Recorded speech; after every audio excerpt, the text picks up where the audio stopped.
Hey guys, Lauren Howman, and today we're going to be doing things a little bit differently. As you can see, I'm outside and I'm walking, so it's finally at a temperature in Ohio where I can walk on my lunch break and not get super sweaty so that I can get some movement in, but also not go back to the office like dripping wet with sweat and my clothes are wet and I'm smelly and everything else. So that's what we're doing. So you're going to have to deal with some car noises. I'm on a main street just walking the sidewalk. But we're going to do things a little bit differently today. As you know, I'm on a fasting break. I'm also going to be out of breath. So I'm on a break from fasting right now. I'm working on other things, but still wanted to be able to come to you with different ideas and different tips and tricks for your fasting journey or your weight loss journey, however you may be doing that at this time. So I was talking to a patient this morning about smoking cessation, and she's doing really well with it. And so what we were talking about is she asked me how I quit smoking, and I quit smoking because essentially I had tried to quit smoking 1,000,000 times, 1,020,000 times, something like that. And I was never able to do it because my why was never big enough. And my why would be, because we all know it's bad for you, and then I would smoke anyway. And then my why would be because it stinks, and then I would smoke anyway. In the end, what made me quit smoking was the realization that I wanted to get pregnant and we were having some fertility issues. And so my why was big enough at that point to say, I am no longer going to smoke because I am no longer going to mess up my chances of becoming a mother. So my why was amazingly huge.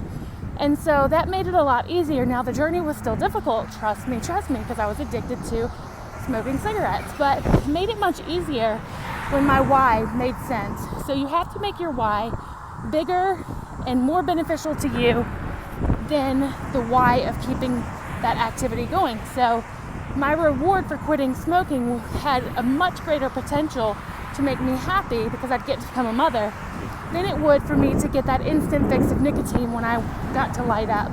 So my benefit of the opportunity to become a mother, the opportunity to become pregnant, was much greater than my benefit of stress relief and the other perceived benefits that I had of tobacco at that point. So you can relate that to dieting very easily. I am out of breath for sure. Goodness gracious. Hey girl! One of my friends on the street, look, I'm doing a YouTube.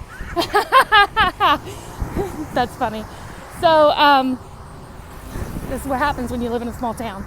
Walking and like somebody pulls up and it's a friend of mine. So anyway, back to what we were talking about. You can honestly take that advice and use it for anything in your life. So with your weight loss journey, whether or not you are hoping to lose weight with fasting or through reduced calories or through Atkins or through whatever you want to do, your why has to be big enough to get away from the birthday cake that's being served at your nephew's party, okay?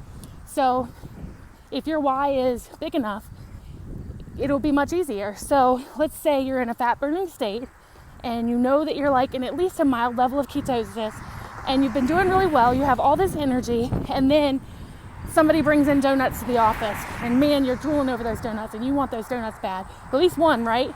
And now you're feeling pretty deprived that you're not going to be able to have it. And that's when your why has to come in, because it's always going to be your choice in what you put in your mouth and what you don't. But your why, if it's big enough, will deter you from wanting the donut. So if your why is maybe to get healthy for your children so you can run around and play, do you really want to kick yourself out of a fat burning mode for that one donut, realizing it's going to take you 2 or 3 days to get back into a good level of ketosis to continue with your weight loss journey? Or when you look at that donut, do you see that donut as an obstacle to you getting to the weight you need to be so that you can play and run around the yard with your children, or let's say walk and do a YouTube at the same time and not be out of breath? Oh my God. So, and I'm walking on the downhill right now, so it's going to be fun walking back. I won't be videotaping at all at that point, but so you have to find out, you have to figure out your why and make it big enough to make it worth it to you so that the benefit, of that donut is way less to you than the benefit of getting healthy and staying in a fat burning mode, or continuing with your fast, or continuing with your calorie count. That's really all I wanted to tell you guys about, but I think the smoking example for me is a really good one and really helped me because, like I said, I tried to quit 1,050,000 times. I don't even know how to say that, a word that big. but I wouldn't even make it through a day. But then with the right motivation, I quit much easier and stayed quit. So I had the baby and I didn't go back to smoking cigarettes. So by then it was a healthy habit that I'd formed and didn't want it anymore. But the same thing can be applied to my journey with fasting thus far and with my weight loss journey so far. So did I really want to walk today? No. The answer is no, but I need to get on this exercise train, and anytime I can fit 20 or 30 minutes of walking in or something that gets me off my office chair during my lunch break is a good thing. So for me, the why of getting out here is number one, I wanted to bring you this information and I can do it easier when I'm not in my office since I'm on my lunch break anyway. Number two, I don't need to be sitting around while everybody else is eating when I'm not eating or I'm already done eating.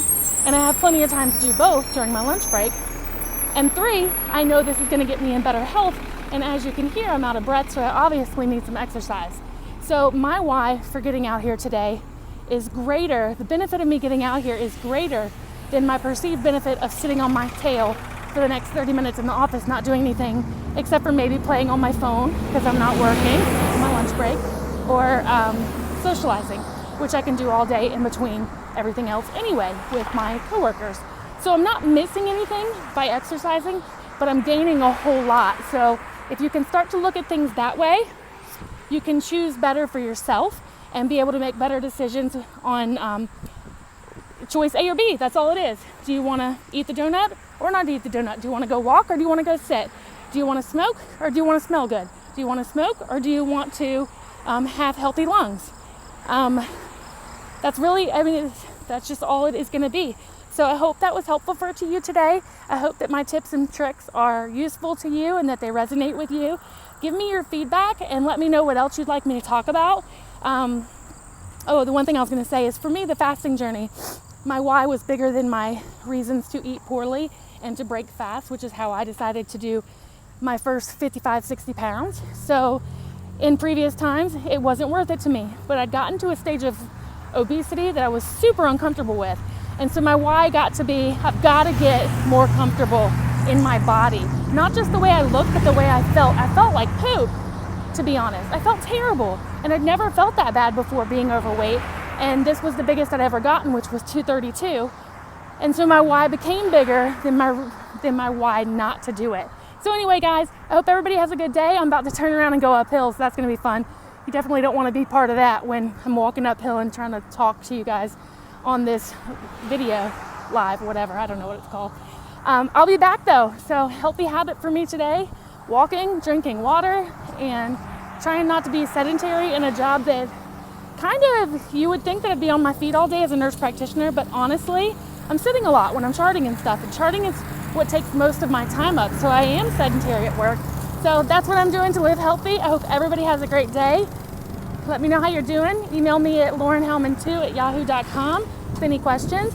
And my website will be live soon too. I'm getting that worked on. I'm still working on that. And you'll be able to read my free book from there, or you can email me for a copy. And I'm here for you. Let me know what you need. Let me know what questions you have. Bye, guys.